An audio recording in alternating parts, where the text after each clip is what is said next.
A sequel and a fresh IP that actually fucking feels like one. And now that I've made that bitch of a beginner video talking about general gameplay and the experience in the Splatfest demo, and with the game finally out, it's finally time to get into specifics. And with all the content in Splatoon 3, I'm gonna have to make multiple videos all about this game. Like I said, a sequel that actually feels like one. So let's talk about that for a second. Like I said in the previous video, I've been a fan of Splatoon all the way back since Splatoon 1 on the Wii U, and a major problem that I had with the actual first sequel, Splatoon 2, was that it didn't really have much in terms of innovation, and the single-player content is a major tell at first. In the first game, you are recruited into the Squidbeak Splatoon to take on the Octarians and their big boss DJ Octavio, and retrieve back the Great Zapfish, Inkopolis' main power source. And in Splatoon 2, you are recruited into the new Squidbeak Splatoon to take on the Octarians and their big boss DJ Octavio to retrieve back the Great Zapfish, Inkopolis' main power source. Only this time, the final boss is slightly different, with the addition of Callie, one of the Squid Sisters from the first game, turning heel and becoming a bad guy. Cool at first, but honestly, looking back, it wasn't that great. And that was kind of a running theme in Splatoon 2. Sure, it had its own brand new stuff, such as the new weapons, game modes, and PvE modes Salmon Run, which I'll talk about in a later video, but the game didn't really come out into its own until the awesome DLC, Octo Expansion. But you had to pay an extra DLC in order to achieve that. Now, obviously, I'm paraphrasing here, and all you really need to know and take for the rest of this video is that Splatoon 2, while it was a sequel on paper and a very, very good game, all it really did was just add more stuff, not much of that new stuff being extremely original. It kind of reminds me of another beloved sequel that I cherish to my heart very closely, Super Mario Galaxy 2. Both games are fantastic, but the sequel is, yes, pretty much objectively better than the first one, but that's only because it just has more stuff that the first one didn't have. Oh, and the side characters in both those games aren't nearly as iconic as the first. Now with that backstory out of the way, in comes Splatoon 3, and it's starting to show its true colors immediately by its fantastic single-player campaign, Return of the Mammalians. In this story, you're recruited into the new Squidbeak Splatoon to take on the Octarians and their big boss, DJ Octavio, to retrieve back the Great Zapfish, Inkopolis' main power source. In the first act, Splatoon 3 finally does what Splatoon 2 Octo Expansion did, which is provide a completely new experience all of its own. Now, the Octarians and this newly discovered land is infected by this weird fuzz everywhere, and only you can stop them thanks to your little buddy, a small fry from Salmon Run.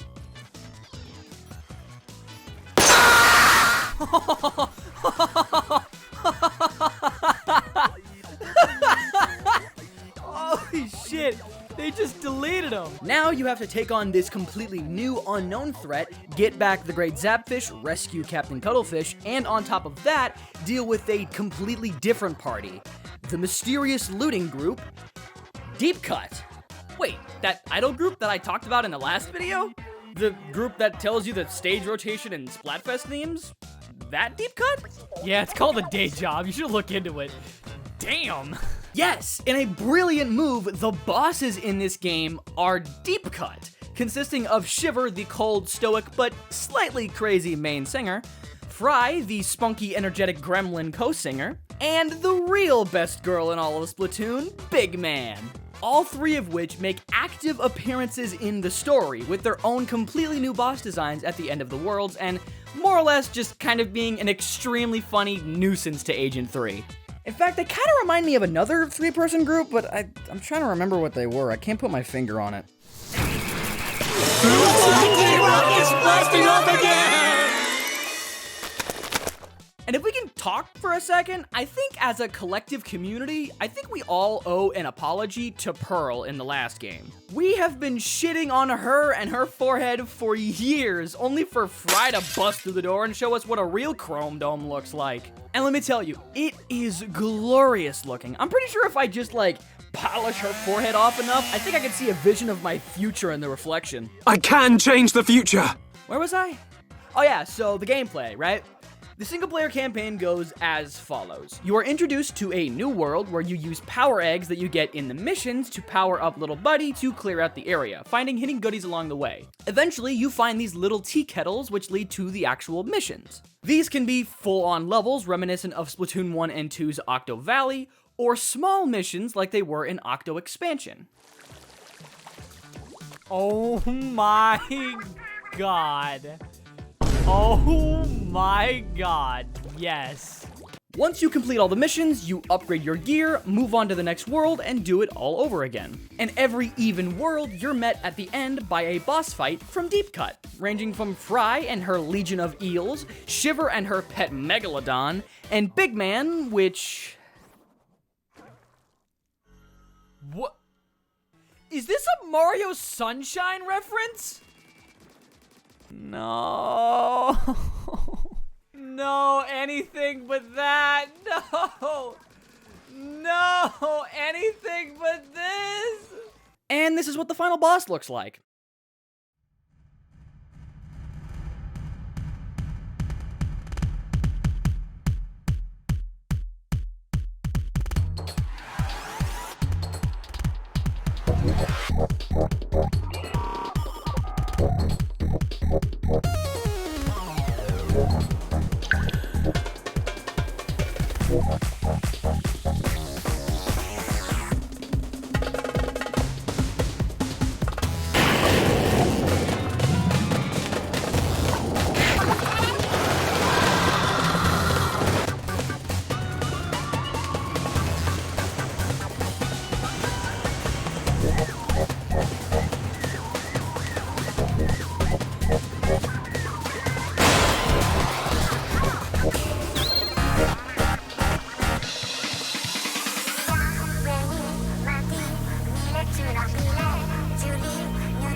Yeah, leave it to Splatoon to have a relatively uneventful single player, and then the last 2 hours of the game just hits you across the face with story, and now you're on a rocket ship and you're shooting a giant fuzz kaiju while he fights another giant fish kaiju in space with lasers.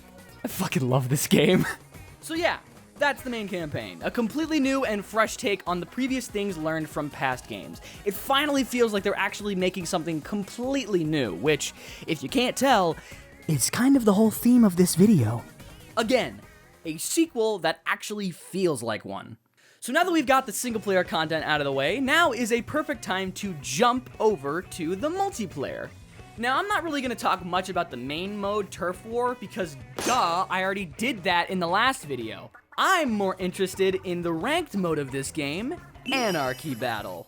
Anarchy Battles are the game modes that are much more objective focused. Other games have modes like Payload, King of the Hill, and Capture the Flag, while Splatoon has 4 unique game modes all of their own, all of which are selected at certain times to be played, with Anarchy Open being a general mode where you can just play the game modes for fun, maybe with a friend or two, and Series being the mode where you enter to rank up, face players around your similar skill level, and compete to be the best player in your area.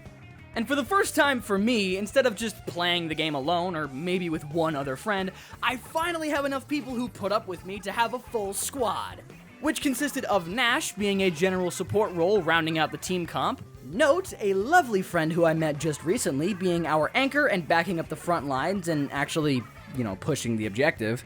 And of course, yours truly, the upfront fighter getting kills and making sure the enemy can never leave their spawn, wiping them out like it's my day job. Oh, and Caddy was there too, I guess. Nah, but for real, with Caddy being an upfront fighter alongside myself, this team comp should be tight as hell. We have planted Splat Zones. Ow. Oh, I'm an idiot. Ow.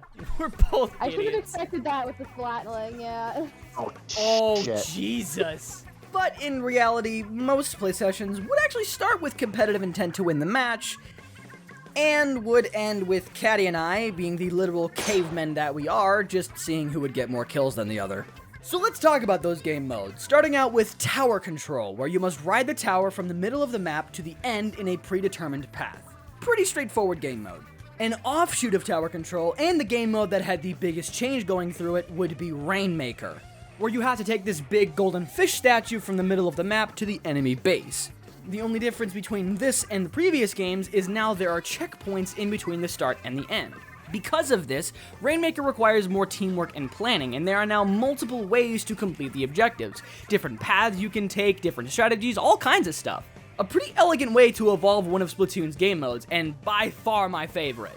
But it does require you to actually, pay attention, especially so you don't just run past the checkpoint and waste everyone's time. There is also another game mode, though we didn't honestly play that as much, Splat Zones. Think King of the Hill in other games, but instead of a central point that you have to defend, there's a certain part of the map that you have to ink and keep inked while the other team tries to take it over. It's a game mode that does what I love about Splatoon, which is take an idea that everyone else has already done in shooters and put their own spin on it, making a completely fresh new experience.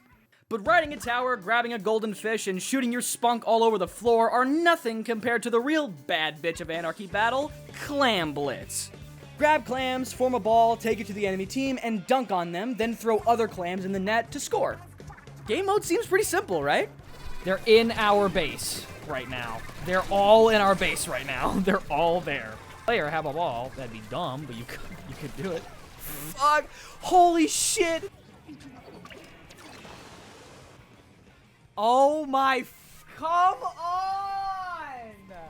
Oh my god, playing this mode was a bitch. Seeing my buddies grab a massive glowing ball that's basically the Splatoon equivalent of a neon sign that says "kick me" and running straight forward to 3 people was just tragic. It was like watching a fighting game scrub try to deal with fireball spam.